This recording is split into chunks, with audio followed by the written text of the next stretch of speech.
Business buildup के लिए भी 3S सबसे इंपॉर्टेंट होते हैं। फर्स्ट होता है स्टार्टअप, सेकंड या सस्टेनेबिलिटी। एक पिज्ज़ा है, लेट से हम 100 रुपए का मानते हैं, उसका आप ब्रेक इवन कीजिए कि भाई किस में कितना कितना जाता है, लास्ट में प्रॉफिट कितना बचता है। राइट नाउ हमारे 44 आउटलेट्स पैन इंडिया में हो गए। उदयपुर से मुंबई भी गए हम, उदयपुर से बंगाल भी गए हम, उदयपुर से पुणे भी गए हम, उदयपुर से 8 स्टेट्स में गए। आज हम जम्मू कश्मीर में भी हैं, 2 आउटलेट हमारे जम्मू में हैं, हम साउथ में भी हैं, हम बंगाल में भी हैं, हम गुजरात में भी, हम सब जगह। ओके, और धीरे धीरे हम भगवान ने चाहा तो अगले नेक्स्ट हम दुबई में भी होंगे। इंडियंस की जो मेंटालिटी है वो अक्सर ये होती है कि उनको कोई भी चीज़ है वो बहुत कम से कम उसमें चाहिए और बहुत बेस्ट क्वालिटी चाहिए।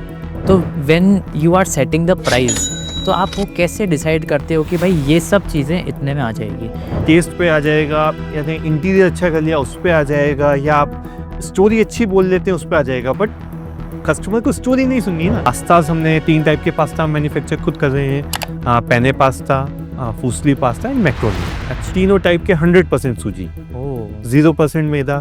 तो वो भी हम एक अच्छी चीज़ लिया है। कॉस्टिंग हमने उसमें लगभग 40% कवर की।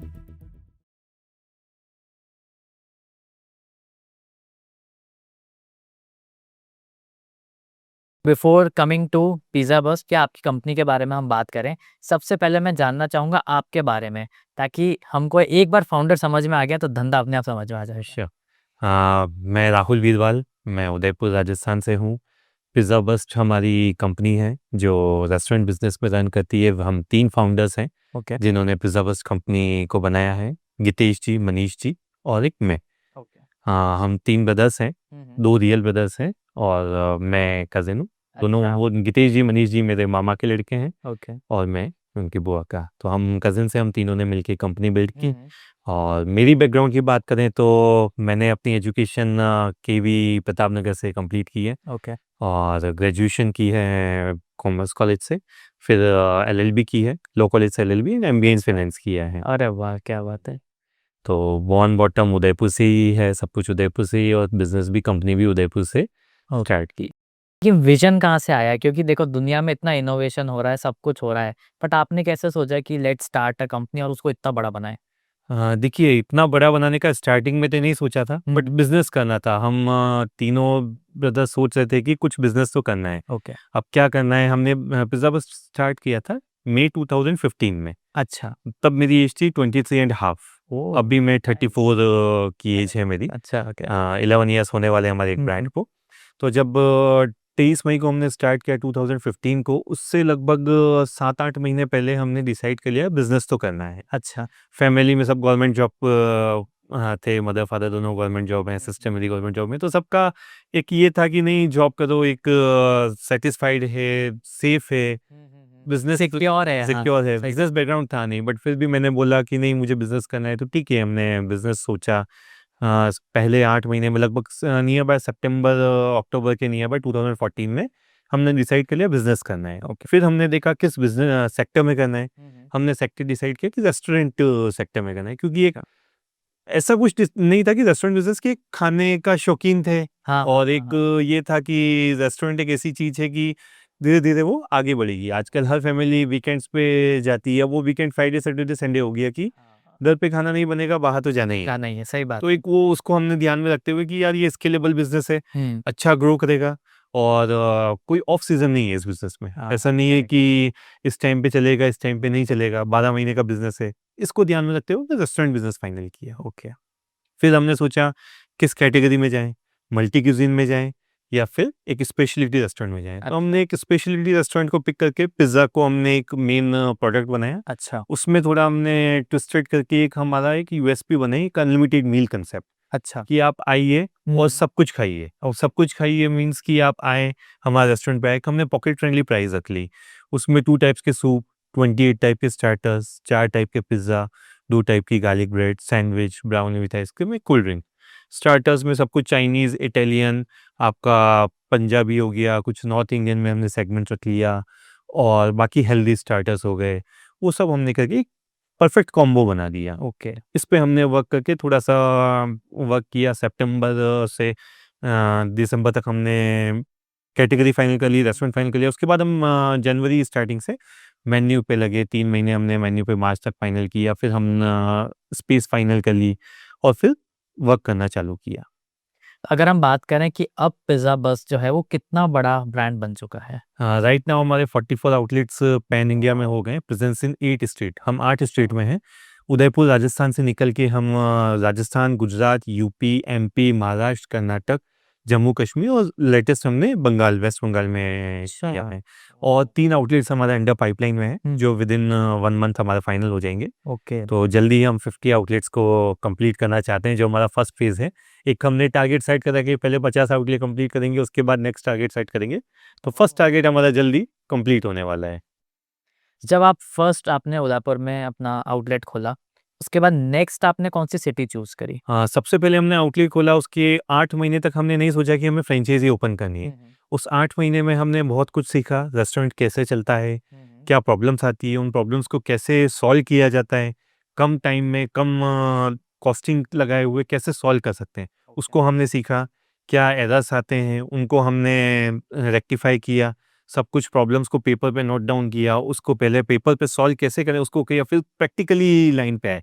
अब जो हमने सोचा कि पेपर पे जैसे फॉर एग्जांपल 2 पॉइंट्स में ये चीज़ सॉल्व हो जाएगी, हाँ। पर वो 2 पॉइंट्स की जगह 7 पॉइंट्स में सॉल्व हुई।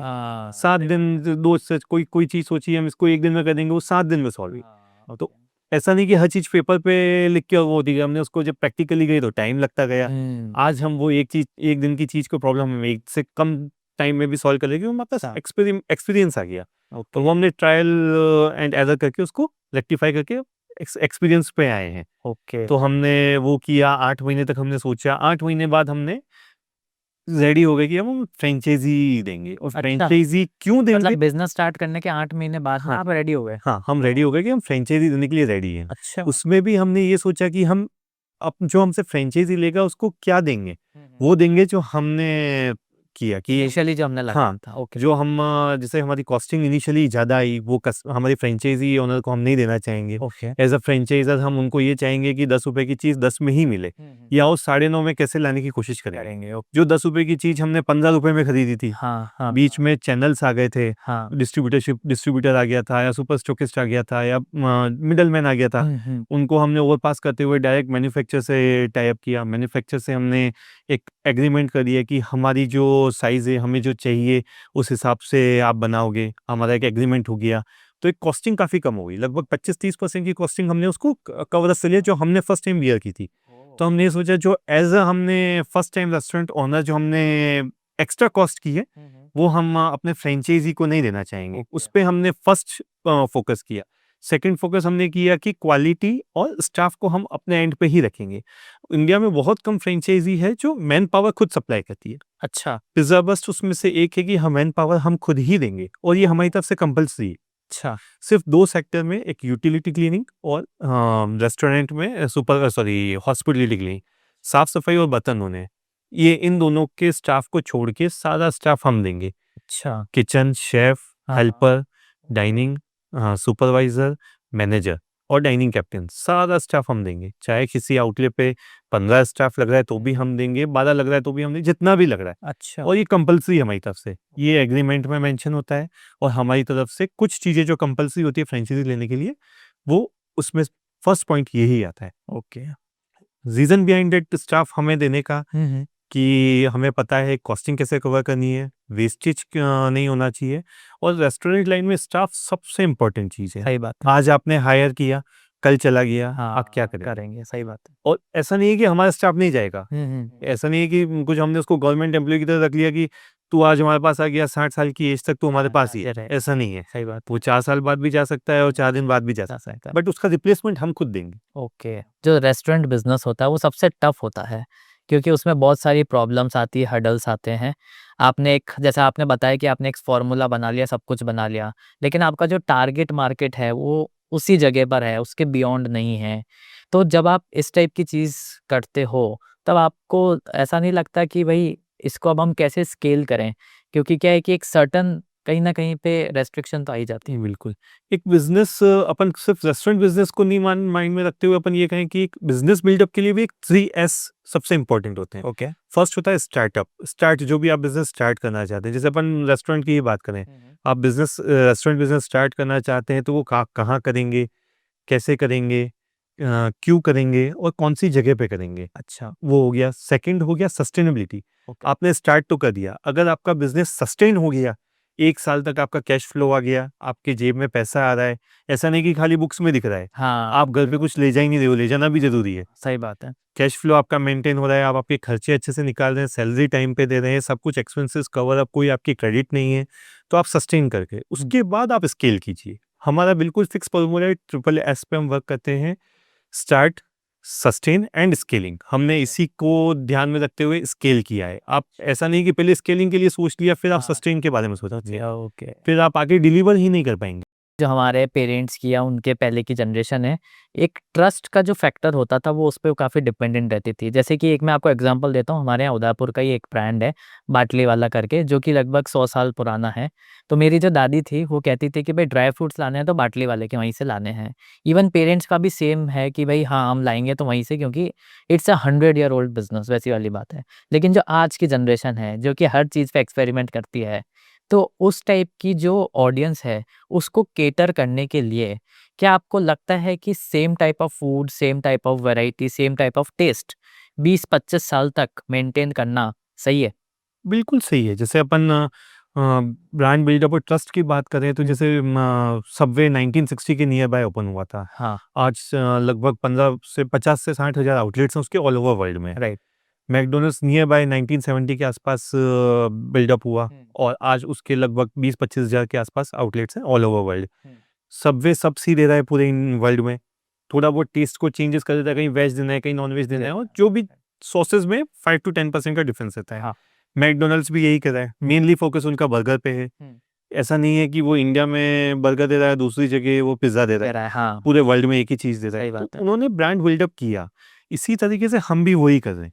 ब्रांड बिल्डअप एक टाइप की मल्टी स्पेशलिटी डिश को सर्व करना और कस्टमर को अपने पास बांधे रखना है, अपने पास लॉयल रखे रखना, वो एक ज़रूरी और रिपीटेटिव कस्टमर। हाँ, वो अच्छी चीज़ है, वो हो सकता है ऐसा। लेट्स टेक एन एग्जांपल कि मैं एक कुक हूँ, मैं घर में खाना बनाता हूँ, मुझे खाना बनाना बहुत पसंद है। तो अब मैं सोच रहा हूँ कि मैं अपना एक क्लाउड किचन या restaurant sort of thing start करूँ।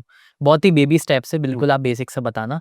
तो अगर कोई ऐसा है या कोई जिस वीडियो को देख रहा है, अगर वो ऐसा सोच रहा है, तो उसको क्या करना चाहिए? व्हेन यू स्टार्टेड आपने क्या किया था? उस हिसाब से बताइए। हमने जब रेस्टोरेंट फाइनल किया तो सबसे पहले हमने सोचा कि कौन से रेस्टोरेंट कौन सी क्यूजीन में जाना है। ओके। क्यूजीन हमने फाइनल कर लिया। उसके बाद फिर हमने सोचा कि मेन्यू क्या डिसाइड करना है। हमारा ये था कि ज़्यादा वास्ट मेन्यू नहीं रखना है, हाँ, हाँ। एक लिमिटेड मेन्यू के साथ कॉस्टिंग कवर करके और कस्टमर को एक अच्छा टेस्ट देना है। ओके। और रेस्टोरेंट बिजनेस एक ऐसा बिजनेस है कि ग्लैमरस बिजनेस कहा जाता है, हर जना चाहता है कि मैं रेस्टोरेंट खोल लूँ। हाँ, सही बात। उसके लिए कोई आपको डिग्री की ज़रूरत नहीं है, नहीं। कोई पर्टिकुलर एसओपीज़ की ज़रूरत नहीं है। आज आप को कोई भी एक्स-वाई-ज़ेड पर्सन अगर उसको थोड़ा बहुत अच्छा रेस्टोरेंट खाना बनाना आता है तो वो सोचेगा मैं रेस्टोरेंट खोल दूँ। बट रेस्टोरेंट खोलना बहुत डिफ़िकल्ट है। एक आर्टिकल मैं पढ़ रहा था, टाइम्स ऑफ इंडिया पे भी आया था और काफ़ी 2-3 जगह और आया था। एक एसोसिएशन ने डेटा निकाला था कि इंडिया के 90% रेस्टोरेंट फर्स्ट ईयर में पहले साल में ही बंद हो बंद जाते हो हैं जाते हैं, अच्छा, हाँ। और फर्स्ट टू 5 ईयर के स्पैन में लगभग 70-80% रेस्टोरेंट बंद हो जाते हैं। तो रेस्टोरेंट खोलना तो आसान है, बट उसको सस्टेन करना, स्केल करना बहुत मुश्किल है। क्योंकि आज इतने रेस्टोरेंट्स खुल रहे हैं, आपको कस्टमर को रिपीटेटिव बुलाना है। एक बार तो आपके यहाँ पे रेस्टोरेंट कस्टमर आ जाएगा आएगा, आपके रेस्टोरेंट हाँ, पे। टेस्ट करने के लिए आएगा हाँ, ही। टेस्ट पे आ जाएगा, यानी इंटीरियर अच्छा कर लिया उस पे आ जाएगा या आप स्टोरी अच्छी बोल लेते हैं उस पे आ जाएगा। बट हाँ, कस्टमर को स्टोरी नहीं सुननी है ना, एक एक बार स्टोरी पे आ जाएगा, एक बार सेल्फी लेने के लिए इंटीरियर के हिसाब से आ जाएगा, एक बार आपने एस्थेटिक रेस्टोरेंट बना अच्छा रेस्टोरेंट बना दिया, कुछ भी कर दिया उसके हिसाब है। पर सेकंड टाइम जब वो आएगा वो टेस्ट के लिए आएगा, आएगा, सही बात है। थर्ड टाइम वो आएगा वो खाने के लिए ही आएगा, एक एन्जॉय करने के लिए आएगा, अच्छा मील पेट भर के ही जाएगा। जाएगा, सही बात है। मेन फोकस आपको फूड क्वालिटी, हाइजीन और टेस्ट पे ही रखना है।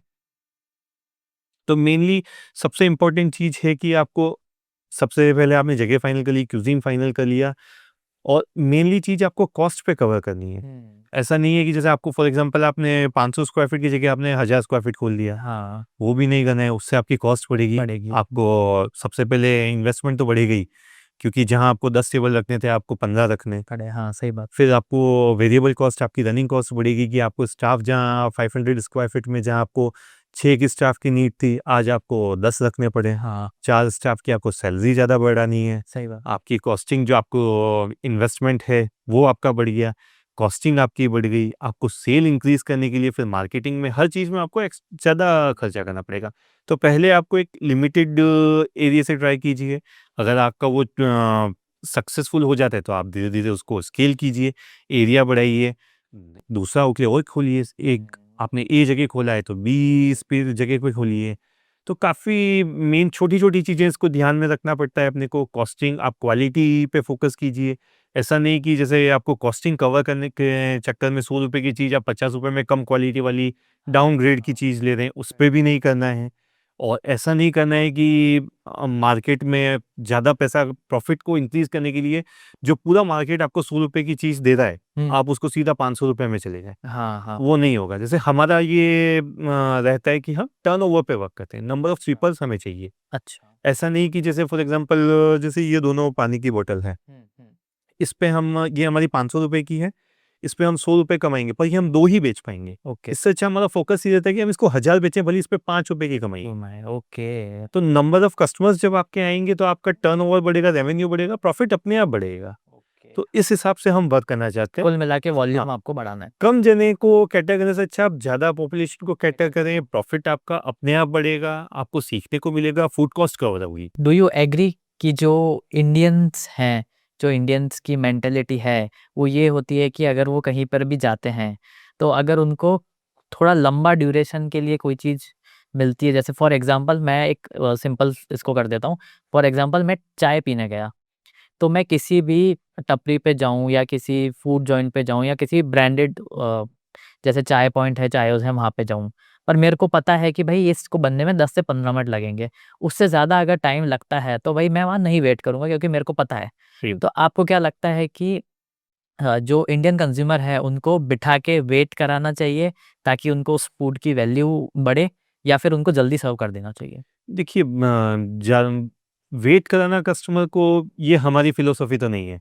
हम ये कह रहे हैं वेट कराने से मतलब है कि वो एम्बियंस को एन्जॉय करे, प्लेस को करे बट ऐसा। जैसे कस्टमर कितनी बार एम्बियंस को एन्जॉय करेगा? हाँ, 1 बार, 2 बार एट द एंड वो रेस्टोरेंट आया है फूड को एन्जॉय करने, सही बात। जो उसका मेन मोटो है। चलो फर्स्ट टाइम जब आया था तो उसने एटमॉस्फेयर देख लिया, सेल्फीज़ ले ली, 2-5 वीडियो बना लिए, आइदर फ़ोटो शूट कर लिया, स्नैपचैट पे डालने के लिए, फूड का फ़ोटो ले लिया या अपने फैमिली का ले लिया। सेकंड टाइम वो नहीं करेगा, थर्ड टाइम तो बिल्कुल भी नहीं करेगा। सही बात है। मेन मोटो वो आया है रेस्टोरेंट पे फूड एन्जॉय करने। राइट। तो हमारे जैसे आप हमारे कस्टमर बन के रेस्टोरेंट पे आए, तो हमने आपने for example farm house pizza order किया। हुँ। फार्म हाउस पिज़्ज़ा ऑर्डर किया, हमने ऑर्डर लेते टाइम आपको बता दिया कि सर 15 टू 16 मिनट्स लगेंगे। अच्छा, एक नियर बाय उस टाइम पीरियड में हम आपको फूड डिलीवर कर देते हैं। ओके। 1-2 मिनट प्लस माइनस रहता है। हाँ, उससे ना हम कम जाते हैं ना ज़्यादा जाते हैं। अच्छा। कम जाएँगे तो पिज़्ज़ा कच्चा रह जाएगा, हाँ। ज़्यादा जाएँगे तो वो वेजिटेबल्स और पिज़्ज़ा बेस है वो जल चल जाएगा। जाएगा, हाँ। तो एक जो स्टैंडर्ड टाइम है हम आपको पहले ही मेंशन कर लेते हैं। कुछ पिज़्ज़ा है जैसे हमारा चीज़ बर्स्ट पिज़्ज़ा है, उसको प्रिपेयर होने में ही 30 मिनट्स लगते हैं। अच्छा, वो हैंड टोस्टेड होता है, हैंड टू हैंड उसका डो प्रिपेयर होगा और हैंड टू हैंड उसको बेक किया जाएगा, इसलिए वो 30 मिनट्स लगता है। तो हम उस टाइम भी कस्टमर को बोल देते हैं, आपको 30 मिनट्स लगेंगे, आप रेडी हैं तो आप बताइए, हम उसको प्रिपेयर करें, अदरवाइज़ हम दूसरे ऑप्शंस दे देते हैं। तो आपको कब लगा कि पिज़्ज़ा बर्स्ट को हम एक स्केलेबल सिस्टम में ले जा सकते हैं?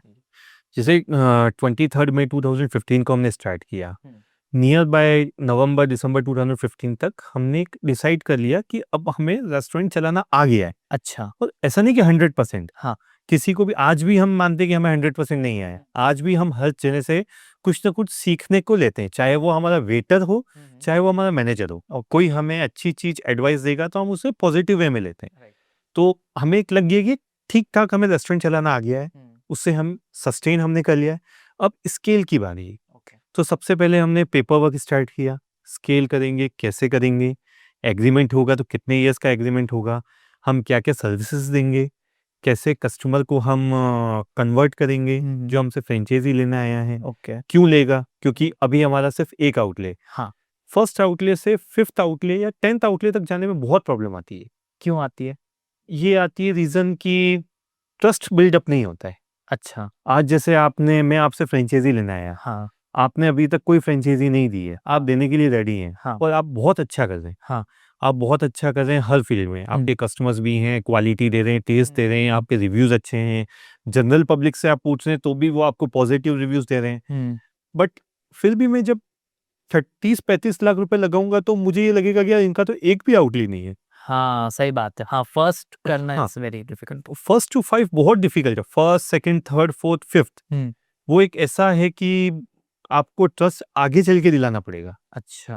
अब वो आप चाहें तो फ्रेंचाइजी जो लेने चाह रहा है वो आपको ये भी कहेगा कि आप डिस्काउंट दीजिए, मैं आपसे पहले ही ले रहा हूँ, हाँ, सही या बात आप में है। कोई एक एक्स्ट्रा सर्विसेज दीजिए। ओके। एक्स्ट्रा सर्विस की मीन्स की जैसे हम ये कहते हैं कि सारा स्टाफ हम देते हैं, बट हाउसकीपिंग और यूटेंसिल क्लीनिंग के स्टाफ को छोड़ के। अच्छा। बट सामने वाला कहता है कि नहीं, ये 4 स्टाफ भी मैं कहाँ से लाऊं, ये भी आप अरेंज करके दीजिए, तो हमने वो भी किया। फ्रेंचाइजी फीस जैसे फॉर एग्जांपल हमारी 100 रुपीज़ है, तो कहता है मैं फर्स्ट ले रहा हूँ तो आप में से 70 लीजिए, अच्छा। 50 लीजिए। तो एक वो हमें भी थोड़ा बहुत करना पड़ता है क्योंकि हमारी भी फर्स्ट आउटलेट था, सही बात। थोड़ा बहुत हमें भी प्लस माइनस होना पड़ा, और होना जरूरी भी था अगर स्केल करना है तो। सही बात है। एडामेंट होना is not a way to success for the business. सही। तो अब हमने वो चीज़ें देखी, फर्स्ट टू 5 में बहुत प्रॉब्लम्स आई, कम से कम ये मान के चलिए 200 से 300 फ्रेंचाइजीज आए थे, तब जाके पहला आउटले फाइनल हुआ हमारा। फर्स्ट आउटले फाइनल हमारा लखनऊ में, 2 आउटले हमने एक साथ फाइनल किए इन अ वीक। अच्छा। और 3 महीने जैसे नवंबर दिसंबर में फाइनल कर लिया, 3 महीने तक हमने चालू कर दिया था कि हमें देनी है, बट कोई आया नहीं। आया नहीं। आए तो कन्वर्ट नहीं हुए, और ओह! हुए तो within a week 2 outlets final हो गए। अच्छा। जी। अरे वाह! तो उसने हमें कॉन्फिडेंस भी दिया, उन 2 आउटलेट से हमें सीखने को भी मिला। जो हमें फ्रेंचाइज़ी रेस्टोरेंट चलाना सीखा, अब हमने फ्रेंचाइज़ी देना सीखा। सीखा। तो उसमें हमें और पता चला कि ये चीज़ हम और अच्छे से कर सकते हैं और कम टाइम में कर सकते हैं। फर्स्ट 2 आउटलेट जो हमने ओपन किए उसे हमें 60 डेज़ लगे ओपन करने में। अच्छा। धीरे-धीरे हम अभी उसको 45 डेज़ पे ले आए। ओह! अब नेक्स्ट हमारा प्लानिंग है कि हम उस 45 डेज़ को 40 डेज़ में कन्वर्ट कर लें। अरे वाह! क्योंकि क्या होता है कि जैसे फ्रेंचाइज़र हमसे फ्रेंचाइज़ी लेता है, तो उसने स्पेस जो भी फाइनल की, उसका डे 1 से रेंट चालू हो जाता है। हाँ, सही बात है। तो हम चाहते हैं कि वो डे 1 से जो रेंट लग रहा है, जहाँ पहले वो 2 महीने तक काम चलते हुए रेंट दे रहा है, हाँ। अब हम उसको 1.5 महीने ले आएँ।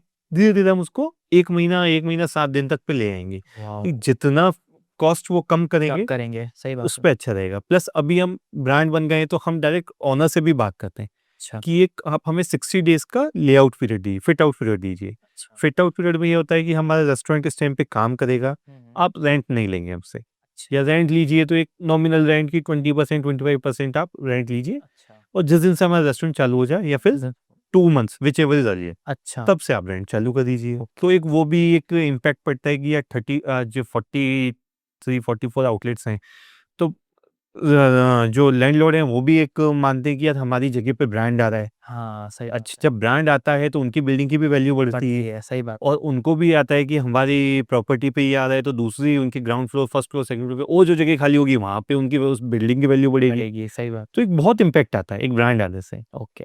तो जैसे कि हमने यहाँ पे फ्रेंचाइज़ी की बात करी कि आपके फ्रेंचाइज़ी लोग लेना प्रेफ़र करते हैं। लेकिन चाय की हो गई या इस टाइप का जो फूड है, उसकी फ्रेंचाइज़ी बहुत ज़्यादा चल रही है।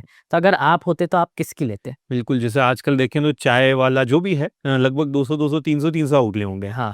मैं होता तो मैं कभी भी चाय की फ्रेंचाइज़ी नहीं लेता। चाय एक ऐसी चीज़ है जो हर घर में हर जने को बनानी आती है। हुँ। आप घर में 5 जने हैं तो 4 जने को चाय बनानी आएगी ही आएगी। सही बात है। ये एक इंडिया में बेसिक चीज़ है। हुँ। अब उसकी भी आप फ्रेंचाइज़ी लेंगे तो फिर आप क्या करेंगे, वो भी 30 लाख 35 लाख रुपए देके। हुँ।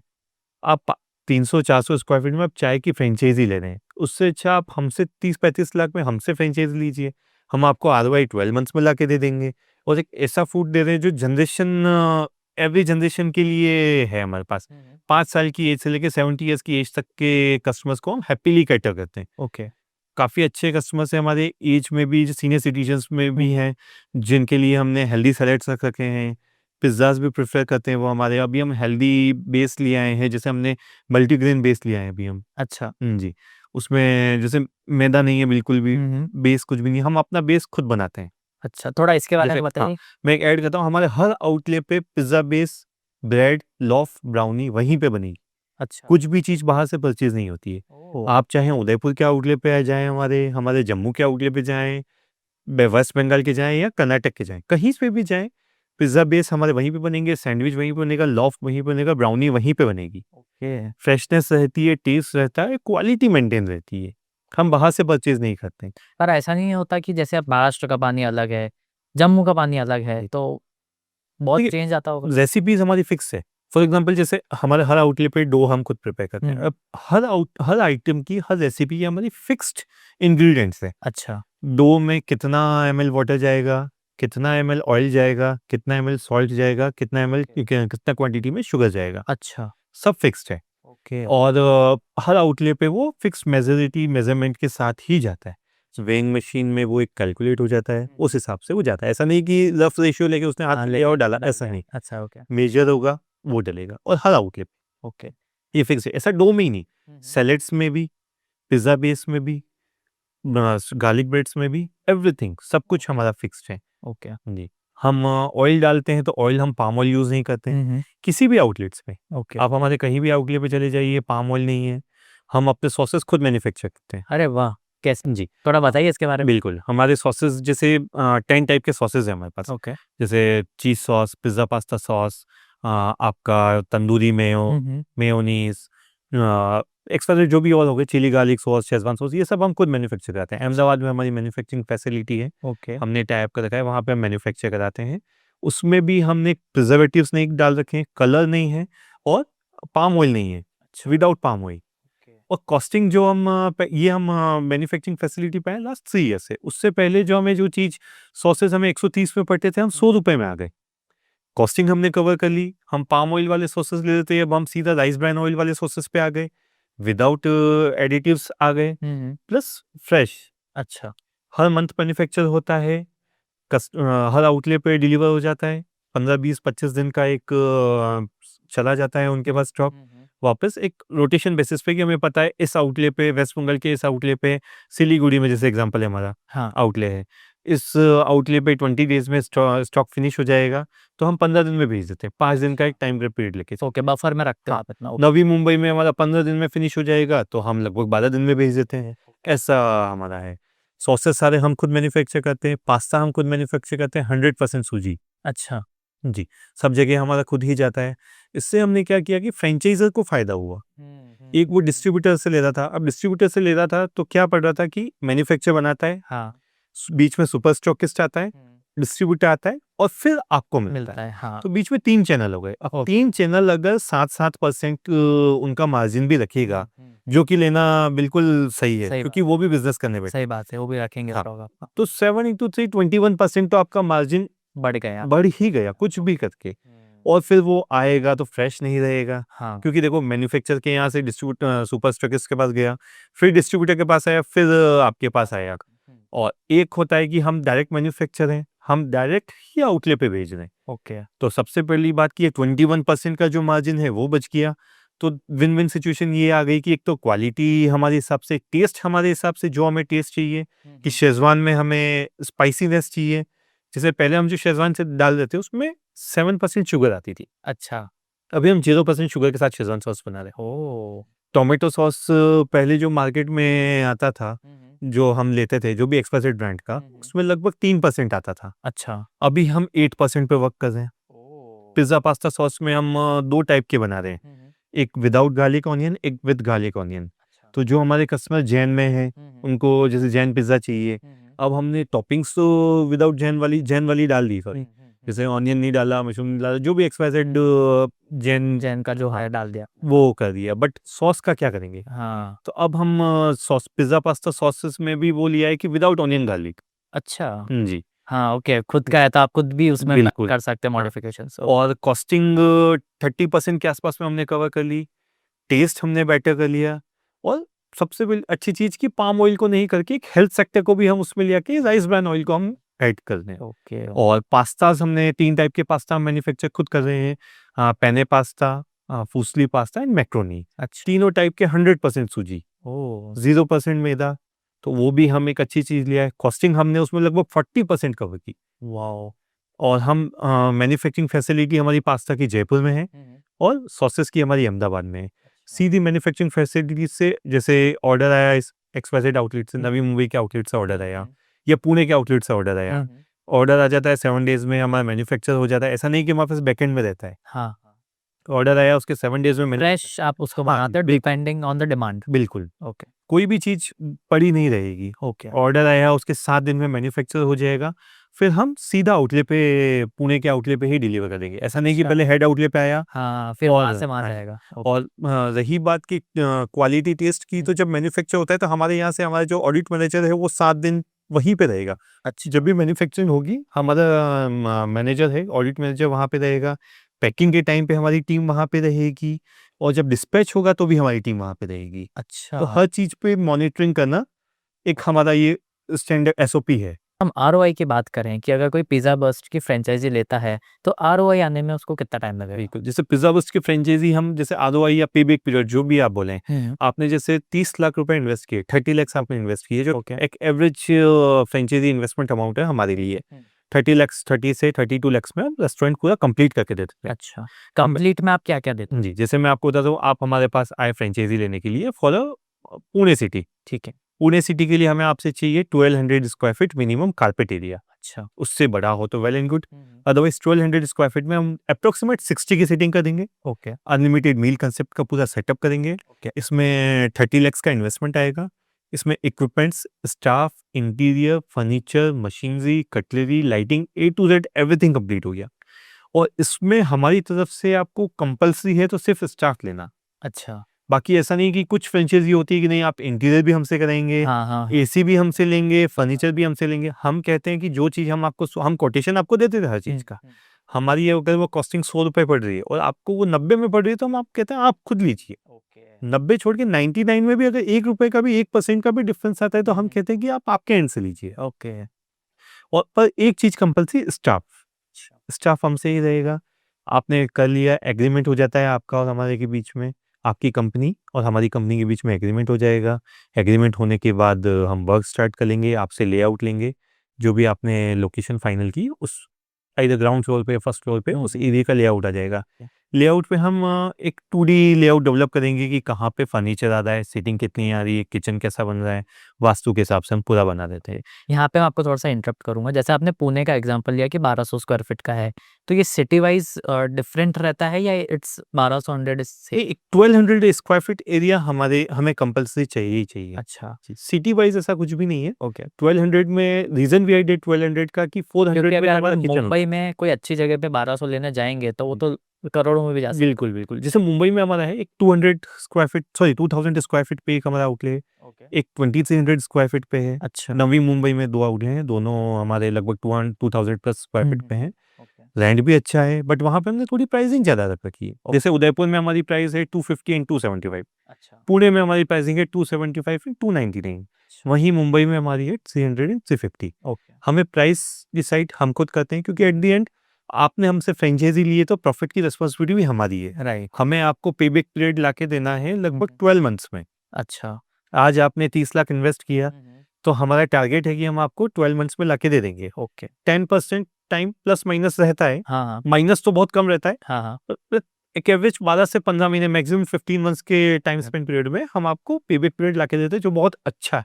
हुँ, राइट, राइट। ये रीज़न ये है कि हम फोको मॉडल पे वर्क करते हैं। Okay, franchise owned, company operated. Okay. Ownership आपकी, ओन्ड आपने किया, बट मैनेजमेंट हम अपने एंड पे रखेंगे, ऑपरेशंस हमारे एंड पे रखेंगे। इसमें भी मैं ट्विस्ट कर लिया कि मैनेजमेंट मेनली, हुँ, हुँ। मैनेजमेंट में मीन्स कि staff replacement, food costing, food audit and food की क्वालिटी, ओके। ये हम अपने एंड पे ही रखेंगे। कि कॉस्टिंग जो हमारी है, फॉर एग्जांपल एक ₹100 की चीज़ में हमारी कॉस्टिंग ₹30 आनी चाहिए, हुँ। तो 30 की 32 आ सकती है, हाँ, उससे ज़्यादा नहीं 50 जाए। नहीं हो सकती वो। हाँ, उससे हाँ, ज़्यादा नहीं जाए। ओके, और 32 भी आ रही है तो क्यों आ रही है, उस पे हम फ़ोकस करते हैं। ओके। एक जबकि क्योंकि हमारा फिक्स्ड है कि आपको इस क्वांटिटी में इतनी चीज़ ही डालनी है, सॉल्ट डालना है तो इतना, सॉसेस डालने हैं तो इतना हुँ, है, पास्ता डालना है तो इतना है, वो फिक्स्ड पूरा रेसिपी बनी हुई है। राइट। तो इतना ज़्यादा फ्लक्चुएशन होने के चांसेस है ही नहीं। नहीं है, और राइट। फिर भी हो रही है तो हम अपना ऑडिट मैनेजर भेजते हैं, क्यों हो रही है, किस लिए हो रही है, उसे हम वापस कवर अप करके हैंड ओवर करते हैं। ओके। जी, और 45 डेज़ में हम रेस्टोरेंट कंप्लीट कर देते हैं आपको रनिंग के लिए। इंडियंस की जो मेंटालिटी है, वो अक्सर ये होती है कि उनको कोई भी चीज़ है, वो बहुत कम से कम उसमें चाहिए और बहुत बेस्ट क्वालिटी चाहिए। तो when you are setting the price, तो आप वो कैसे डिसाइड करते हो कि भाई ये सब चीज़ें इतने में आ जाएगी?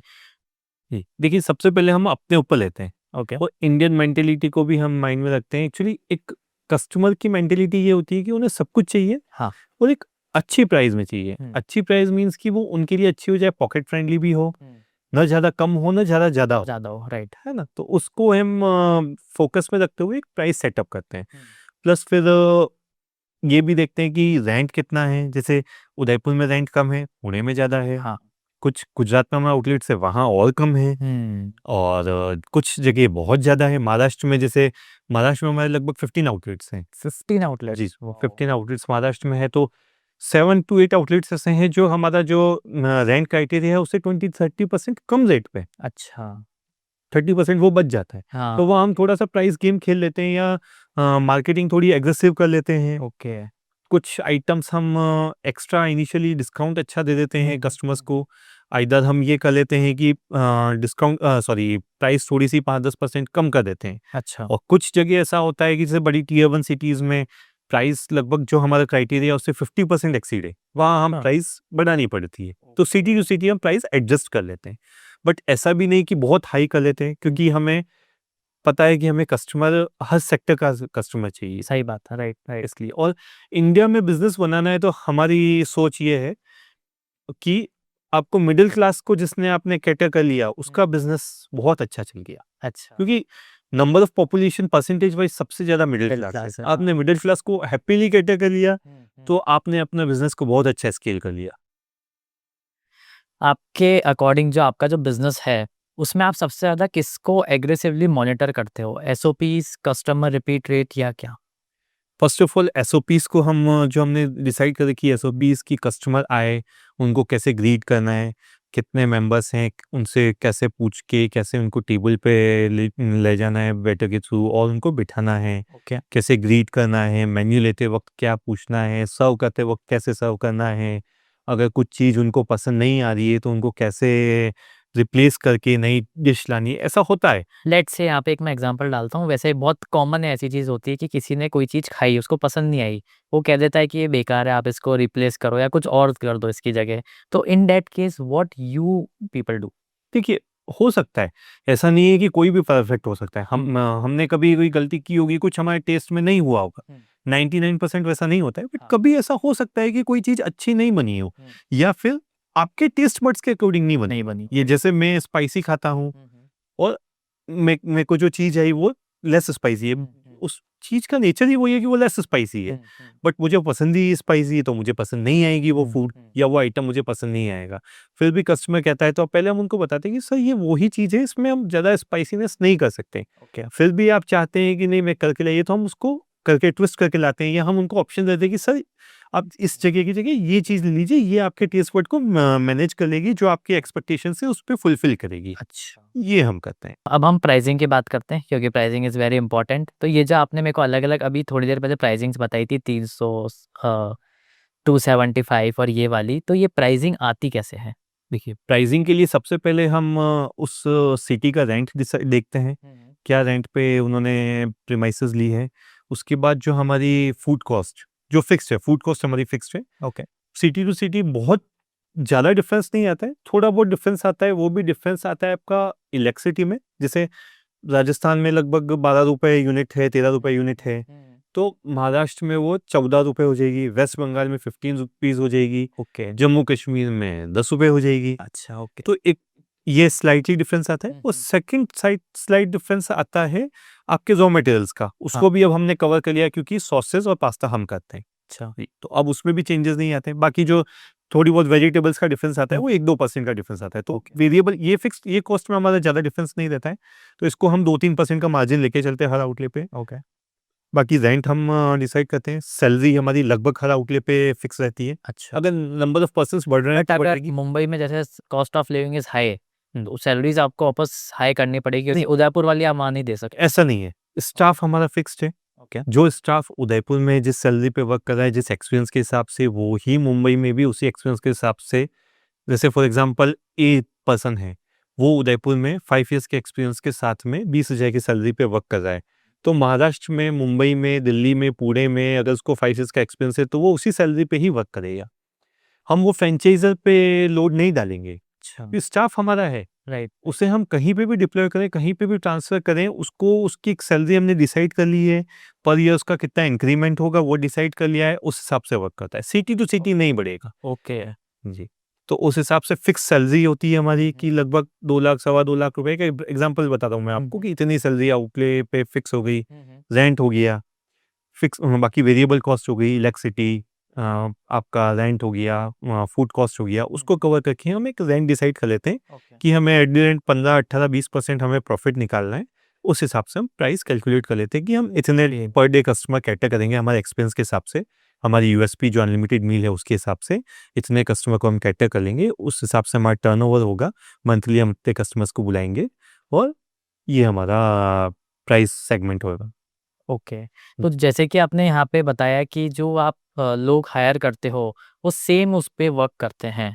तो like how it's the hiring process क्या रहता है जी, आपका? हायरिंग प्रोसेस ये रहता है कि हमने सबसे पहले हम ज़ीरो लेवल से स्टाफ हुँ, को बुलाते हैं। ओके, स्टाफ पहले आज जो जैसे मेरे को नया स्टाफ हायर करना हाँ, है, हाँ, तो फॉर एग्ज़ाम्पल हमने डिफरेंट डिफरेंट सिटीज़ से जैसे कुछ स्टाफ हमने उड़ीसा से बुलाया, कुछ स्टाफ हमारा छत्तीसगढ़ से आया, कुछ स्टाफ हमारा यूपी से आया, कुछ एमपी से आया, ओके, कुछ हमारा बंगाल से आया। सब फ्रेशर स्टाफ को बुलाया। हमने एक सेंटर रख रखा है, हमने ट्रेनिंग सेंटर। अच्छा, 2 महीने उनको वहाँ पे पूरा ट्रेनिंग दी जाएगी, ओके, बेसिक ट्रेनिंग, ग्रूमिंग की, अच्छा, कि सबसे पहले आपको कैसा रहना है, कैसा दिखना है, कैसे चलना है, अच्छा, कैसे बात करनी है, good morning, good evening, thank you, welcome, अच्छा, ये चीज़ सिखाई जाती है। इसके बाद सेकंड फेज़ होता है, कोई कस्टमर को कुछ चीज़ पसंद नहीं है, तो उसको कैसे टैकल करना है। अगर वो आपको नहीं आ रही है, तो कैसे आपको बोलना है कि मैं अपने सीनियर को बुला रहा हूँ। हाँ, हाँ, ऐसा नहीं कि बिना बोले चले आना है। चलाना सही बात। आपको कस्टमर को बोलना है कि सर 1 मिनट वेट कीजिए, मैं अपने सीनियर को बुला रहा हूँ। इंस्टेड ऑफ कि आप डायरेक्ट बुलाने चले जाएँ। हाँ, ओके, कस्टमर को गलत लग जाएगा कि मेरी बिना बात सुने चला गया। कैसे कैटर करना है। फिर भी कस्टमर नहीं समझता है तो उनको कैसे कामली, सर आप वेट कीजिए, मैं मैनेजर को बुलाता हूँ, या आप आइए मैं आपकी ओनर से मीटिंग कराता हूँ। ओके, खूब चीज़ें होती हैं। इसके बाद फिर उनका वर्क स्टाइल में वर्किंग ट्रेनिंग होती है। किसको किचन में डालना है, किसको डाइनिंग में डालना है। अच्छा, स्टार्टिंग के 15 डेज़ जो आधे लोग किचन में करेंगे, आधे लोग डाइनिंग करेंगे। अच्छा, रिमेनिंग लास्ट 10 डेज़ जो होते हैं वो किचन वाले डाइनिंग में हो जाएंगे, डाइनिंग वाले किचन में हो अच्छा जाएंगे। सबको एक हाँ, वैसी ट्रेनिंग मिलती है, ओके, काम आना चाहिए। हाँ, कभी ओ कुछ इमरजेंसी में कुछ स्टाफ कहीं पे कम हो गया, कोई बीमार हो गया, तो जैसे डाइनिंग का स्टाफ कम पड़ गया, ओके, तो किचन वाला वो उसको काम कर सकता है। ओके, अनसर्टेनिटी कहीं पे भी आ सकती है, कुछ राइट, भी हो राइट, सकता है, तो उसके लिए हम पहले ही प्रिपेयर रहते हैं। ओके, जी, वो करने के बाद 2 महीने की ये ट्रेनिंग होती है, फिर हम हेड आउटलेट जो उदयपुर में हमारा हेड आउटलेट, उन पे उस वहाँ पे लाते हैं। अच्छा, जी, फिर उनको रेसिपीज़ सिखाते हैं, हुँ, कैसे क्या करना है, कैसे करना है। लगभग 3 साढ़े 3 महीने का उनका एक पूरा प्रॉपर ट्रेनिंग हो जाती है। फिर हम धीरे-धीरे हर आउटलेट पे उनको भेजते हैं। ओके। जी। जैसा हम ऐसा सुनते हैं ना कि भाई स्टारबक्स में वो काम करता था, फिर उसने आके खुद का स्टार्ट किया और वो स्टारबक्स की कॉफ़ी उसी को कम रेट में देता है। बिल्कुल। तो कभी आपके आउटलेट में ऐसा हुआ कि भाई सीख तो लिया सब, लो खोल दिया मैंने भी अपना? देखिए, रेस्टोरेंट खोलना, आपको खाना बनाना अच्छा आता है, या आप शेफ़ हैं, या आप खाने के शौकीन हैं और आप रेस्टोरेंट खोल देंगे, बहुत अलग चीज़ है। जैसे पहले आता था ना डाई लगानी है, काटो, गोलो, लगा लो। लगाओ हाँ, रेस्टोरेंट वो नहीं है सही बात है। कि आपको खाना बनाना आता है, हमने रेस्टोरेंट खोल लिया। वो एक बाहर से दिखने में बहुत अच्छा लगता है। बहुत हार्ड वर्क लगता है, बहुत मेहनत लगती है, और आप ये मान के चलिए कि 1 साल तक आपको आपका पूरा टाइम देना पड़ेगा। हुँ, जैसे हम पिज़्ज़ा बस की बता दें, हाँ, जब हमने मई 2015 में स्टार्ट किया था, हम तीनों ब्रदर्स सुबह 5 बजे सवीना मंडी जाते, अच्छा, सब्जियाँ खुद लेके आते, कार से जाते, बाइक से जाते, टू व्हीलर से जाते, सब्जी लेके रेस्टोरेंट पे आते, लगभग आधा 1 घंटा हमें लगता। हुँ, सब्जियाँ लेके रेट कैलकुलेट करके, कोई ₹10 में दे रहा है, आगे ₹9 में दे रहा है, तो हमें ₹1 बचा के हाँ, 9 वाले के मिल जाते हैं, ओके, रेस्टोरेंट पे लेके उसको देके, फिर हम दूसरे ऑर्डर्स होते हैं जो 9 बजे डिस्ट्रीब्यूटर्स खुलते थे। मंडी जल्दी खुल जाती थी तो वो हाँ, जल्दी जाना ही पड़ता था, ओके, क्योंकि फिर फ्रेश वेजिटेबल्स नहीं नहीं मिलती होती थी। है, हाँ, 9 बजे डिस्ट्रीब्यूटर्स ओपन हो जाते हैं, तो हम डिस्ट्रीब्यूटर से सामान लेने, जो भी चीज़ लेना है, या मैदा लेना है, यीस्ट लेना है, सॉसेस लेने हैं, जो भी एक्सवाइज़ेड चीज़ें, रॉ मटेरियल्स, इंग्रीडिएंट्स लेने, हम अलग-अलग जने हैं। तीनों ब्रदर्स में से गितेश जी किस काम में ले जा रहे हैं, मनीष जी इस काम पे ले जा रहे हैं, और मैं इस काम पे ले जा रहा हूँ। ओके, तीनों ने अपने वर्क वर्क का एरिया डिवाइड करके वो करके हम लगभग 11 बजे तक रेस्टोरेंट पहुंच जाते हैं। अच्छा 11 to 11, मॉर्निंग 11 से नाइट 11 तक हम रेस्टोरेंट रहते हैं। अच्छा 11 बजे रेस्टोरेंट क्लोज होता है, सफाई होती है, फिर उसके बाद किचन सुपरवाइजर और मैनेजर दोनों नेक्स्ट डे का क्या ऑर्डर है, पहले क्लोजिंग डिसाइड करते कि आज आप ये 10 केजी लाए थे, 9.5 किलो 9 किलो खत्म हो गया, 1 केजी बचा है, अब कल के लिए हमें और ये चाहिए। तो वो क्लोजिंग निकलती, 11:30 से 11:45 तक क्लोजिंग बनती, ऑर्डर डिसाइड होता, 12 बजे हमें मिलता, 12 बजे हम फिर घर जाते, अच्छा फिर हम खाना खाते या जो भी हमारा जो रूटीन था, 4-5 घंटे की नींद लेके नेक्स्ट डे वापस वही सुबह 5 साढ़े 5 बजे से रूटीन चालू। और ये हमारा लगभग 2-3 महीने तक रहा। अच्छा फिर हमने धीरे धीरे समझना चालू किया, वेजिटेबल वेंडर हमने फाइनल किया, ओके जो प्राइस में हम ला रहे हैं उस प्राइस में हमें वो मिलने लग गया। तो हमने थोड़ा स्मार्ट वर्क की तरफ गए, हार्ड वर्क से। हार्ड वर्क करना जरूरी है, इनिशियली हार्ड वर्क जरूर बहुत जरूरी है। हार्ड वर्क से हम स्मार्ट वर्क की तरफ आए। डिस्ट्रीब्यूटर्स हमने फाइनल किए कि सॉसेस ऑर्डर करने तो एक्स डिस्ट्रीब्यूटर, चीज़ ऑर्डर करना है तो वाई डिस्ट्रीब्यूटर, रिमेनिंग करना है तो जेड डिस्ट्रीब्यूटर। उनको हम कॉल से ऑर्डर देने लग गए।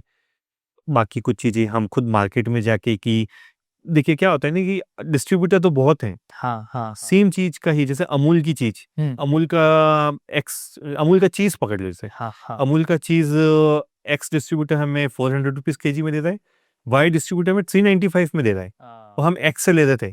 और हम वापस हर वीक मार्केट एनालाइज करते थे, ओके हर डिस्ट्रीब्यूटर के पास जाते थे, देखते थे ये 5 रुपए में दे रहा है तो हम उनको 5 रुपए के पास जाते। ऐसा नहीं कि हम 400 वाले को छोड़ देते, हम उनको कहते हैं आपका हमारा रिलेशन बना है, ये हमें इस प्राइस में दे रहा है, आप हमें इस प्राइस में दीजिए। ओके अगर वो नहीं देते हैं तो हम वाई पे जाएंगे, जाएंगे ओके क्योंकि देखिए जिससे हम बिजनेस कर रहे हैं उनको हम एकदम बीच में भी नहीं छोड़ेंगे, सही हम बात। उनसे पहले कम्युनिकेट करेंगे, सर आप हमें दीजिए इस रेट में।